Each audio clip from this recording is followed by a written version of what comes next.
warahmatullahi wabarakatuh. Alhamdulillahi rabbil alamin. Innal hamdalillahi nahmaduhu wa nasta'inuhu wa nastaghfiruhu wa natubu ilayhi wa na'udzu billahi min shururi anfusina wa min sayyiati a'malina. May yahdihillahu fala mudilla lahu wa may yudlilhu fala hadiya lahu.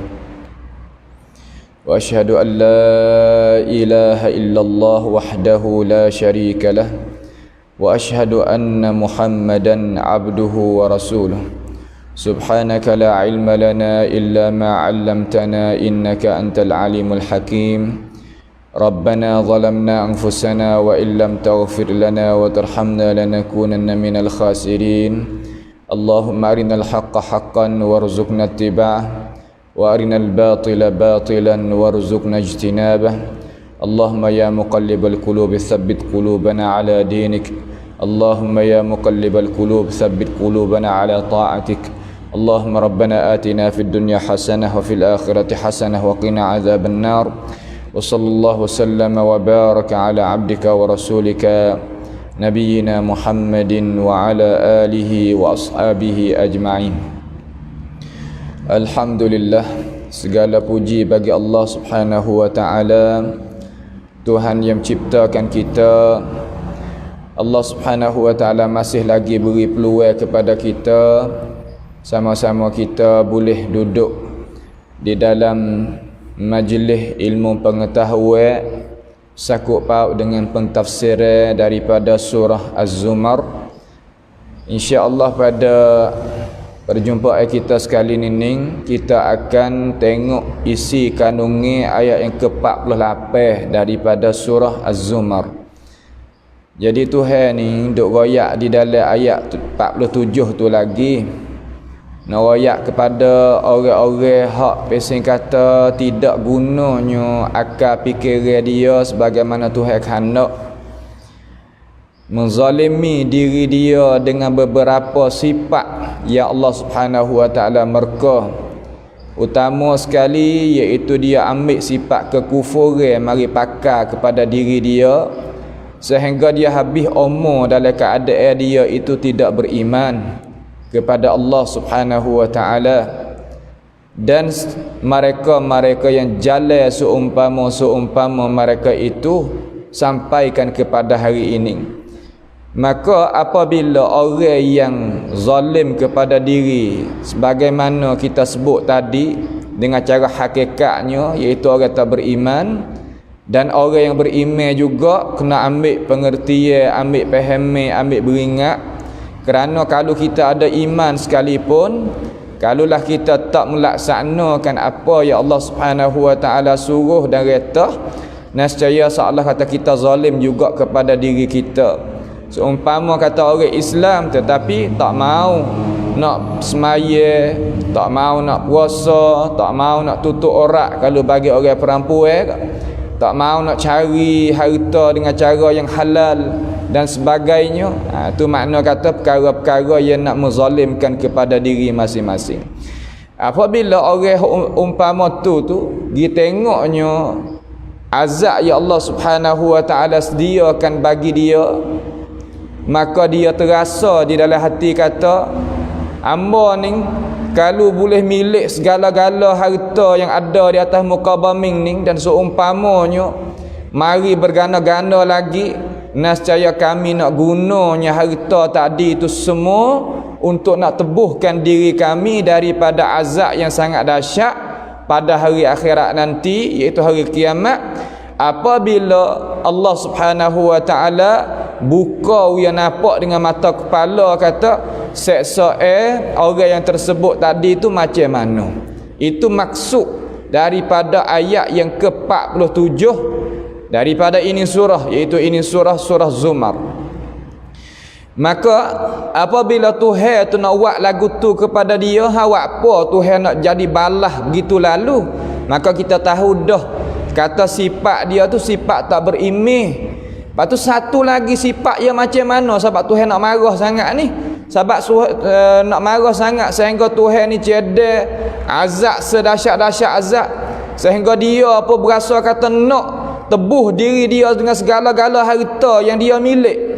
Kalau boleh milik seluruh dunia ni, hak dia seorang je nak tebuh juga diri dia daripada azab tu. Lagu mana sampai gitu lalu? Tuhan kata wa badalahum sayyi'atu ma kasabu, dan telah nyata bagi mereka kejahatan-kejahatan yang mereka telah usahakan. Ni dia makna apabila Tuhan dia tengok kejahatan dia tadi itu, hak dia buat, hak dia duk berasa haneleh, hak dia berasa sakit, duk berasa tak setunduk kepada ajaran Tuhan. Apabila Tuhan nampakkan hakikat amalan jahat dia tu kepada mata kepala dia, lagu mana ia jadi? Wahaqa bihim, dan melimputilah akan mereka makanu bihi, apa yang mereka pernah yastahziun, apa yang mereka itu pernah memperolok-olokkan, mengejek-mengejekkan. Sebab mereka ni kita boleh tahu kata dia ni sekadar bukan kata tak beriman kepada ajaran Allah yang dibawakan oleh Rasulullah alaihi salatu wassalam, akan tetapi melampau mereka ini. Melampau macam mana? Melampau sampai menyakiti akan Rasulullah sallallahu alaihi wasallam. Menyakiti lagu mana? Iaitu memperolok-olokkan. Kalau bahasa kita agak mengejek orang apabila lemahnya daripada nak bawa datang kemukakan ilmu pengetahuan, maka dia akan memperolok-olok, mempersena-senakan terhadap rasul-rasul dan orang-orang jijak lakah seumpama rasul-rasul. Mereka ini tak ada hal lain. Ya ada kerja dia iaitu nak mempersena-senakan, nak buat mudah-mudah, nak buat mengejek-mengejek mai. Maka sifat mengejek ni adalah sifat bagi orang yang tak beriman mula-mula sekali. Sebab apa yang kena mengejek pada nabi-nabi dan rasul-rasul? Kerana dia tidak ada cara nak wi nabi, nak wi rasul itu jadi sedih, nak wi sakit hati, malaikat cara nisa. Apabila gitu, apabila ia ni menyakiti Rasulullah sallallahu alaihi wasallam dan rasul-rasul lain pun serupa ya, dengan sebab ia menyakiti, dia mempersenda-sendakan, wak mengejek-mengejek, wak mai-mai, wak suka-suka, wak khinyih-khinyih, wak bisik-bisik di kalangan mereka supaya nak menyakiti orang bawanya risalah surat kiriman daripada Allah Subhanahu wa taala mari kepada dia. Dia buat mengejek-mengejek. Maka perangan ini bukan sekadar dia orang kafir saja. Bahkan dia ada di orang-orang yang beriman, tetapi orang beriman tak betul dengan jalan hak Tuhan khana. Ada juga. Lagi kita akan tengok kisah. Lagu mana supaya saya nak bagi kisah di sini, mari kita pakat tengok. Tuhan kata dalam surah Yasin kita duk baca tu, sifat nak royak kepada umat Islam kita yang beriman dengan Rasulullah sallallahu alaihi wasallam, kata sifat mereka ni tak lari daripada apa hak Tuhan royak. Tuhan kata dalam surah Yasin, Tuhan kata ya hasratan 'alal 'ibad ma ya'tihim min rasulin illa kanu bihi yastahzi'un. Ya hasrah, alangkah ruginya hamba bersifat lagu mana? Yakni tidak datang seorang rasul mana-mana kepada kaum, kepada dunia ini, illa kanu bihi yastahzi'un, malaikat mereka itu mempersena-senakan, wak mengejek-mengejek, wak menganying-menganying, wak suka-suka. Ni nak royak kata sifat ni adalah sifat orang tak beriman, walaupun orang beriman ambil mai pakai mari wak jadi panduman hidup sekalipun kena cela di dalam agama kita. Kalaulah orang kita ni bersikap lagu ni, macam manakah berasa orang hak sebagai Rasulullah sallallahu alaihi wasallam, bagai rasul-rasul dulu-dulu menyedihkan, tetapi dengan sebab mereka itu sabar, mereka itu tegak juga pendirian mereka, jujur mereka nak bawanya agama Allah Subhanahu wa taala terus mari kepada ini Allah, nak pegang jawatan hak Nabi kita tinggal daripada urusan Rasul alaihi salatu wassalam. Tuhan royak kata sifat dia ni ayat yang ke-47 tu, ayat yang ke 110 dan 111 daripada suratul Mukminun. Tuhan tafsir ayat yang ke-48 ni. Tuhan tafsir katakan fattakhadtumuhum sikhriyan hatta ansaukum dzikri wa kuntum minhum tadhakun. Fattakhadtumuhum, kamu itu mengambilkan para rasul tadi itu wak tepat hak gapo nama? Wak tepat sikhriyan. Kalimah sikhriyan makna kata wak ejek, wak mengajuk, wak suka-suka, wak sena-sena dan memperolok-olokkan. Bahasa petani panggil menganying. Itu mana sikhriyan. Hatta ansaukum dzikri, sehingga kamu itu puak awak amal lagu tu, hak bersifat perangai lagu tu, terlupa apa ajaran yang dibawakan oleh Rasulullah alaihi salatu wassalam, yang dibawakan oleh nabi-nabi, yang dibawakan oleh rasul-rasul, yang dibawakan oleh para warasatul anbiya kepadamu. Terlupa dengan sebab apa? Sebab mu sendiri tu wak sena-sena main terhadap ajaran Allah Subhanahu wa taala, dengan sebab kamu mengejek terhadap dia. Kemudian wa kuntum minhum tadhakun, sukalah puak dia apabila dia boleh mengejek terhadap rasul-rasul, nabi-nabi dan para pendakwah yang suka mereka ini. Minhum tadhakun, suka. Rasa gembira hati dia, rasa kata mujur, rasa suka, rasa kata puas hati dengan perbuatan yang mereka itu buat. Tetapi apabila siapa wa badalahum sayyi'atu ma kasabu wa haqa bihim ma kanu bihi yastahzi'un, lagu mana tu ayat dalam surah Mukminun? Dia kata inni jazaituhumul yauma bima sabaru annahum humul faizun. Sesungguhnya aku itu balas hari ni, iaitu hari mana? Hari kiamat. Yang hari tu jumpa di antara orang yang mengejek, orang kena mengejek, orang mengajuk dan orang kena mengajuk, orang bersena main dengan orang kena sena, orang kena menganying dan orang hak menganying. Jumpa hari tu. Hari tu Tuhan kata inni jazaituhumul yaum. Hari ni aku nak balaskan orang yang para rasul, orang yang turut para rasul, dan orang hak jadi rasul sendiri dan jadi nabi sendiri, hak kena persena-sena perelak Allah, dan hak mengejek kena mengejek tadi. Bima sabaru, balas dengan apa ya Allah? Dengan apa yang mereka itu sabar. Sabar di atas gapo? Sabar di atas nak bawanya agama Allah Subhanahu wa taala, bawanya ajaran Allah Subhanahu wa taala, bawanya pendirian dia. Yang dia nak bawa agama Tuhan ni, dia kena pakai cut yun, kena pakai pendirian. Kalau tak pakai pendirian, bagaimana nak bawa agama Tuhan? Bima sabaru, pada lagu mana ya Allah? Annahum humul faizun, mereka itulah mereka yang dapat kemenangan hak sebenarnya. Hak dapat kemenangan hak sebenar mereka ini. Sebab tu kita kena sabar. Satu kisah, cuba kita tengok zaman Abbasiyah.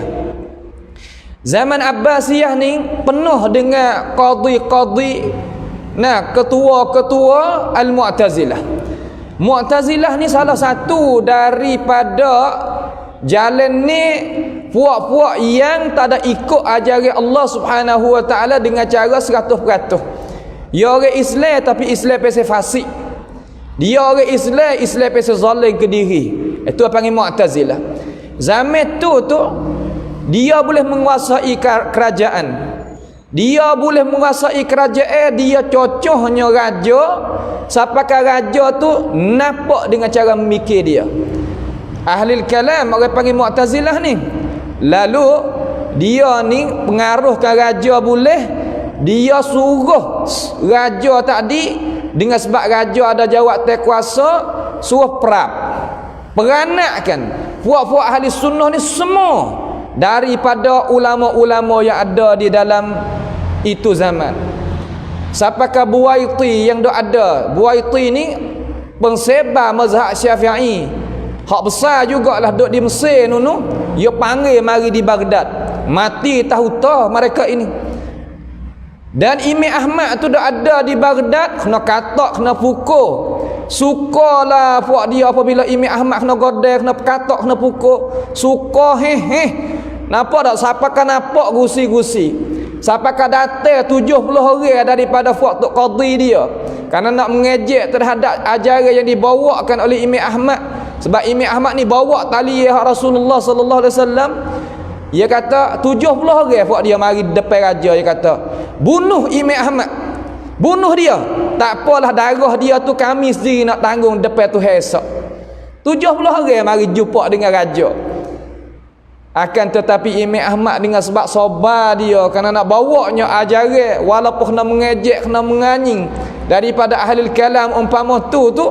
Nah, sebab dia lemah akal. Depan Imam Ahmad dia tak kuasa nak wi alasan gapo-gapo pun tak kuasa. Ya wi satu Imam Ahmad jawab dengan Quran, jawab dengan hadis Rasulullah sallallahu alaihi wasallam. Lalu dia suruh bunuh. Suka buat dia, tetapi dengan sebab Allah Subhanahu wa taala menyelamatkan 70 orang ni suruh bunuh Imam Ahmad. Soal kata, hari ni dia kenal 70 orang tu. Di kalangan orang Islam sendiri pun tak ada dia kenal. Tapi Imam Ahmad walaupun seorang diri dia bawa ajaran Allah Subhanahu wa taala kepada ini dunia, tegak di atas jalan Rasul alaihi salatu wassalam. Dia mau kenal siapakah hari ni. Masnak Imam Ahmad tak ada biar tak kenal di kalangan alim ulama dan pelajar-pelajar agama. Dan kita dah ambil hadis-hadis dalam tu mari dak sebar kepada alam dunia ini supaya dapat kita tu dapat rahmat daripada Allah Subhanahu wa taala. Tu maksud kata wa amma adh-dhabadu fayadhhabu jufaa wa amma ma yanfa'un nas fayamkuthu fil ardi kadzalika yadribullahu al-amthal. Apa yang manfaat bagi manusia Tuhan mengkekalkan. Apa hak tak manfaat walaupun ramai setara mana Tuhan akan sepak tu parit habis, tak ada dikenalkan. Tetapi hari ni Tuhan balas bagi dia apa yang mereka itu buat kerja. Sebab itulah yastahzi ni ada dua bagai di kalangan ulama, dua bagai di kalangan manusia. Hak kafir sebenar-benar kafir, dan yang kedua orang Islam yang tak mau nak patuh pada ajaran al-Islam, maka dia akan jalan seumpama tu. Maka kita sabar. Kena sabar terhadap apa yang mereka itu duk mengejek menganying. Nah, kena sabar terhadap apa yang mereka itu Allah mempersena-senakan, sebab ia bukan persenakan kita, sedangkan ia persenakan ajaran yang kita bawa daripada Allah Subhanahu wa taala dan Rasul. Itulah supaya nak kita orang bawa risalah daripada Allah Subhanahu wa taala dan daripada Rasulullah sallallahu alaihi wasallam sendiri tahu akan ini hakikat. Itulah sedikit daripada makna pengertian yang dengan cara merangkungi ayat yang ke-48 daripada surah Az-Zumar. Kita nak pindah masalah sikit pada ayat yang ke-49 tu, nak ayat tabiat manusia. Tabiat manusia ni Tuhan nak ayat we tahu. Kita sebagai manusia juga, maka Tuhan nak ayat tabiat kita. Tabiat umpama ni tabiat yang Tuhan tak reda, Tuhan tak kena, Tuhan tak setuju. Apabila kita tahu gitu, kita sebagai orang Islam wajiblah kita memperjauhkan diri kita daripadanya. Tuhan katakan, wa idzal massal fa idza massal insana durrun, maka apabila bahaya tadi itu mengenai akan manusia, apabila bahaya ni kena kita, tipu kita, bahaya ni kata ulama tafsir tak kira lah daripada cuba ni lah, daripada susah daripada kepayah atau makna apa nama dur. Da'ana, ia manusia tu seru kami. Da'ana makna berdoa kepada kami. Bahasa dia apabila manusia ni ia rasa kata sepik jalan, sepik dada, sepik cara hidup dia, ia doa. Kerana ia tahu kata Allah Ta'ala tu Tuhan dia, ia tahu. Da'ana, ia berdoa, ia seru, ia minta kepada kami, iaitu kepada Allah Subhanahu wa Ta'ala. Lepas daripada manusia itu berdoa, thumma idza khawwalnahu ni'matan minna, apabila kami beri kepadanya satu nikmat dari sisi kami. Makna nikmat tu hak kita boleh, kita duk sebab duk berasa susah hati, duk rasa payah hati, kita berdoa kepada Tuhan, Tuhan buka jalan kepada kita. Apabila Tuhan buka jalan kepada kita, kita rasa serenaklah apa hak Tuhan beri kita. Itu mana satu nikmat. Tu makna kata summa khawwalnahu ni'matan minna, daripada kami. Tuhan mengaku kata nikmat tu pada dia. Tuhan tahu kata nikmat hak boleh kepada manusia tu hak Tuhan. Lepas daripada tu apabila Tuhan beri ni kepada manusia yang susah, yang akak tangi kepada Allah Subhanahu wa taala, Tuhan beri dah nikmat dia jadi lagu mana? Qala innama utituhu ala ilm. Ia berkata, manusia yang lekeh, yang dhaif, yang sepik dada, sepik jalan tadi tu, ia katakan, sesungguhnya apa yang diberikan kepada aku itu kepintaran aku. Hak tu hak cidik pandai aku, terlupa Tuhan. Hak tu kepandaran aku tu innama utituhu ala ilm. Sebab aku bijak ni, sebab boleh lepas diri aku ni. Sebab aku pandai ni, sebab boleh jadi aku lagu ni lepas daripada kesusahan ni. Hak duk payah, hak duk jadi pakai miskin jadi kaya sebab aku reti ni. Sebab ilmu aku. Sebab aku ada pengalaman, ada perasaan gitu lagi ni. Ia terlupa Tuhan. Nah, ia terlupa Allah Subhanahu wa taala. Ni sifat manusia. Bal hiya fitnah. Lalu Tuhan kata bahkan nikmat itu satu percobaan. Fitnah di situ makna percobaan, ikhtibar, percobaan daripada Allah Subhanahu wa taala. Percobaan Tuhan. Tuhan beri kita tu sebagai percobaan, nak tengok atas kita ni nak syukur ke tak. Tak ingat ke hadis yang sahih daripada baginda Nabi sallallahu alaihi wasallam? Ada satu kumpulan tu manusia hak ning, ia kepala tak ada rambut. Hak ning mata buta, hak ni bisu. Tiba-tiba ia tu jumpa dengan malaikat. Yang malaikat tu sebagai malaikat Tuhan lah, duk jalan atas muka bumi ni sebagai manusia. Tuhan buat jadi rupa manusia. Hak Nabi duk cerita mari ni bukan benda dongan. Lalu ia minta kepada Tuhan. Ia minta kepada Tuhan dia tu nak jumpa benda hak molek. Tuhan jumpa dengan malaikat. Jumpa malaikat, malaikat tanya tamu nak gapo? Duk kacak-kacak, duk kecek banyak ni dengan cara kesimpulan. Dia kata aku ni nak rambut aku tumbuh. Nah, nak rambut aku tumbuh. Malaikat pun sapuh di kepala naik sungguh rambut dia. Hak ning mata tak nampak, malaikat sapuhnya nampak. Hak ning bisu, malaikat nek di lidah dia dengan tangan boleh kecek. Lalu tiba-tiba mun nak gapo lagi? Dia kata aku nak kambing, nak modal pala modal tuntun untuk awak nego. Malaikat ambil kambing aku ni banyak ni, aku duk payah kambing. Dia tak tahu kata malaikat wi. Apabila wi pak tu duk kerja lagu tu lah, duk kerja jadi sampai ka boleh satu bukit tu kambing saja. Kaya dah lah. Tuhan hantar pula malaikat mari jumpa dengan 3 jenis. Lalu malaikat jumpa hak mula-mula sekali, hak mata tak nampak. Tak kemung ni asal tak nampak ke jumpa dengan saya. Ai dak kita mata nampak ya di asal, kita kaya di asal. Ya tak ingat dah. Ya kaya di asal, tu tabiat manusia. Lalu kambing tu malaikat mai minta 2 ekor, ya bukan banyak. 2 ekor ya untuk nak awak makan, nak cuba. Ya dak tak boleh hak kita pera ni bukan mudah, nak boleh pera, nak boleh gemuk gini bukan mudah. Tak boleh. Tak kamu ni orang mata buta ke? Ada, kami tak ada mata buta, kami kaya berdasar. Lalu malaikat paling belakang, malaikat tinggal satu doa dia, tak sampai seminggu habis licin harta benda. Klik pada hak asal. Juga orang hak bisu tu, pergi jumpa yang ketiga, hak kepala tak ada rambut. Mai royak kata gini, sungguh aku dulu orang pakai miskin, sungguh aku dulu ni orang hak susah, sungguh mun nak tara mana kami hak mun nak makan ambil tak ada gapo. Malaikat berdoa kepada dia, kau tambah kaya, kau tambah lebih. Nak yang kedua, 3 ni 2 hak tak ingat budi. Mana sikit orang ingat budi bahasa, iaitu ingat nikmat hak Tuhan bagi kepada dia. Ni nak ayat kepada kita kata bal hiya fitnah, bahkan dia itu adalah fitnah, percobaan Allah Subhanahu wa taala. Karena Tuhan akan tanya kita harta ni satu persatu, sekuk ke sekuk, samah ke samah. Min aina akhadta wa fi ma anfaqta. Daripada ambil harta tu daripada mana dan membelanja macam mana. Sebab gana Tuhan nak tanya.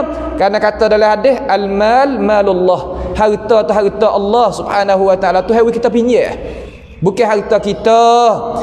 Walakinna aktsarahum la ya'lamun.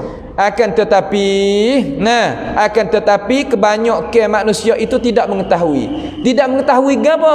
Tidak mengetahui kata apa yang Allah Subhanahu wa taala itu berikan kepada dia itu satu percobaan daripada cobaan Allah Subhanahu wa taala, supaya nak Tuhan tu, supaya nak Tuhan tu nak kita tahu kata dunia ni penuh dengan percobaan, kerana dunia ni tepat kita nak mengiqamati ibadah. Kita nak ibadat ni ya kena penuh dengan apa? Penuh dengan percobaan, supaya nak kita ni bertambahnya iman dan jaganya iman kita, supaya nak kita tu dapat pakat berjaya. Pasti kita kena reti cara kita nak pakai hidup, dan urusan di dalam kita nak hidup ni kena tahu. Sebab itulah kita apabila kita dengar dah ajaran Allah Subhanahu wa taala, boleh dua karakter ayat hari ni, supaya kita nak masuk yang ke-50 tu ia sakut paut dengan maudhu' yang lain. InsyaAllah kita takhir pada perjumpaan kita besok harilah insya-Allah taala. Maka hari ini sekadar sahaja, mudah-mudahan kita dapat dirahmati oleh Allah Subhanahu wa taala dengan apa yang kita ambil pengertian isi kandungnya daripada ayat Al-Quranul Karim. As'alullah Subhanahu wa taala bimannihi wa karamih ayaj'alana wa iyyakum mimma yastami'una al-qawla fayattabi'una ahsanah. Allahumma ihfazna min kaidil kaidin wa min hasadin hasidin wa min sihris sahidin ya rabbal alamin. Allahumma irfa' 'anna al-bala' wal waba' wal corona ya rabbal alamin. Allahumma arhamna fa innaka bina rahim wa la tu'adzibna wa anta 'alaina qadir. Allahumma ishfi mardana wa mardal muslimin. Allahumma arham mautana wa mautal muslimin. Allahumma rabbana atina fid dunya hasanah wa fil akhirati hasanah wa qina adzaban nar.